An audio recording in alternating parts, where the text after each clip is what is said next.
Grimm's Complete Fairy Tales, The Brothers Grimm. The Lambkin and the Little Fish. There were once a little brother and a little sister who loved each other with all their hearts. Their own mother was, however, dead, and they had a stepmother who was not kind to them and secretly did everything she could to hurt them. It so happened that the two were playing with other children in a meadow before the house, and there was a pond in the meadow which came up to one side of the house.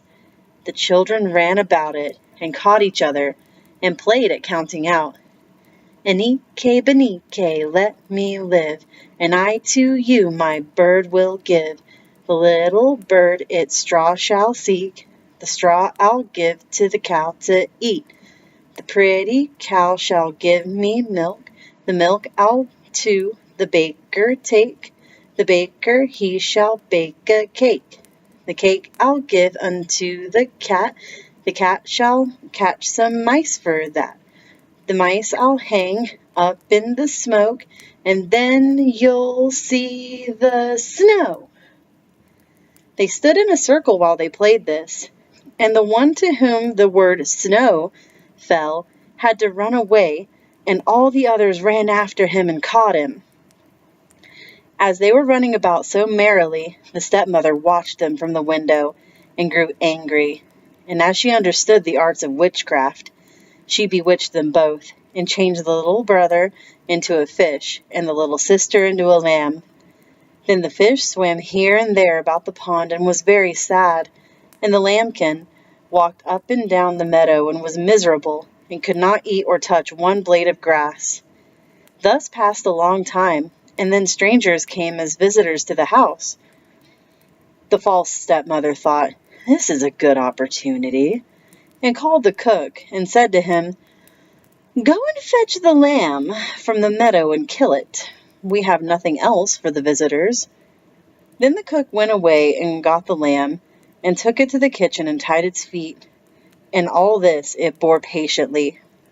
When he had drawn out his knife and was sharpening it on the doorstep to kill the lamb, he noticed a little fish swimming backwards and forwards in the water in front of the kitchen sink and looking up to him.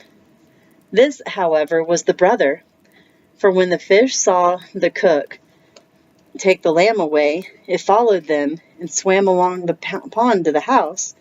Then the lamb cried down to it, "Oh, brother, in the pond so deep, how sad is my poor heart!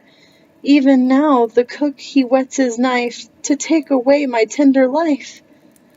The little fish answered, "Oh, little sister up on high, how sad is my poor heart, while in this pond I lie."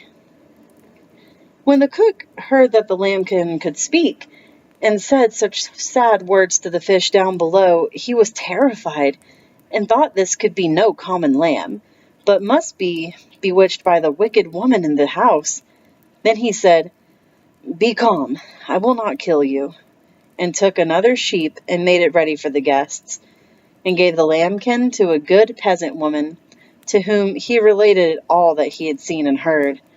The peasant was, however, the very woman who had been foster mother to the little sister, and she suspected at once who the lamb was, and took it to a wise woman.